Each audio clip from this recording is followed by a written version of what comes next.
কিতা অবস্থা ভাই? সালাম আলাইকুম। অবস্থা আছি মোটামুটি বালা। বৃষ্টি হোক কিছু কিছু হয়, কিছু কিছু না, এগুলো টেনশনও আছি।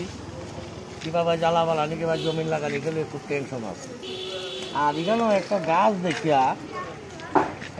দেখিয়া এখানে দাঁড়াইলে আমি গাছটায় প্রায় 40-42টা রোগের কাজ করে। এক নম্বরে জানা আমরা কয়েকটা রোগ আছে, যদি কেউ মাথা নয় বার হয়ে জায়গা বা দাঁত বেদনা সহ দাঁত বেদনা সহ দাঁত বেদনার পাতারে গরম করে মাথার মাঝে বাঁধিয়ে গামছা দিলে পরে মাথাটা গামে। এই গাছের নাম কিতা? গাইমিয়া। আচ্ছা, গাইমিয়াতেই করে মাথাটা ফাটলা হয়। আর এক নম্বর হইলো দাঁত বেদনা, এরপরে ওই কোমরে ব্যথা, এই আঁঠুর গিলার মাঝে ব্যথা, ওইটার মাঝে গাছের পাতা বাঁধিয়ে দেয়। আর গরমে এটা অনেক হয়। গাছের নাম কিতা? অনেক উপকারী। নাম কিতা জানো নি গাছে? গাছটার নামটা এটা ওই কয় বস্তানের প্রতি টাকা ছিল? টাকা বেশি হয়। সেটা কাটো আর নাইলে ওটা